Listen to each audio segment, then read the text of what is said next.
వాళ్ళకి జీతభత్యాలు ఇచ్చి 160 కోట్ల రూపాయలు ఖర్చు పెట్టి ఈరోజు ఒక నిర్దిష్టమైన పకడ్బందీ సమాచారాన్ని ఈరోజు సేకరించిన అధ్యక్ష 7 దశాబ్దాలుగా పైగా ఈరోజు బలైన వర్గాలకు సంబంధించిన వాళ్ళు కావచ్చు, మైనారిటీలు కావచ్చు, మేము ఎంతమంది ఉన్నామో మా లెక్క మాకు చెప్పండి అన్నారు అధ్యక్ష.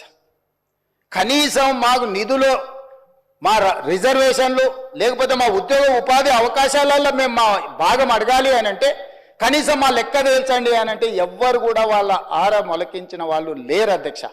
అందుకే ఈరోజు ఈ ప్రభుత్వం స్పష్టంగా నిర్ణయం తీసుకొని ఇది ఒక చారిత్రాత్మకమైన నిర్ణయం, రేపు సమాజం యొక్క అభివృద్ధికి ఇది ఒక దిక్సూచిగా, ఒక మోడల్ డాక్యుమెంట్గా మారుతుందని చెప్పి ఈరోజు ఒక పకడ్బందీ ప్రణాళికతో చర్య తీసుకున్నాం అధ్యక్ష.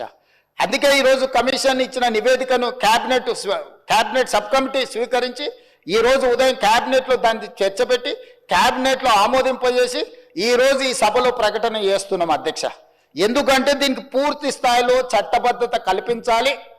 రేపటి నుండి ఈ నివేదిక రాష్ట్ర ప్రభుత్వం అమలు చేయబోయే సంక్షేమ పథకాలకు, అదేవిధంగా అభివృద్ధి కార్యక్రమాలకు, ఉద్యోగ ఉపాధి అవకాశాలకు, రాజకీయ వాళ్ళ అవకాశాల కోసం ఈరోజు ఈ నివేదిక పనిచేయాలన్నది ప్రభుత్వం యొక్క లక్ష్యం అధ్యక్ష.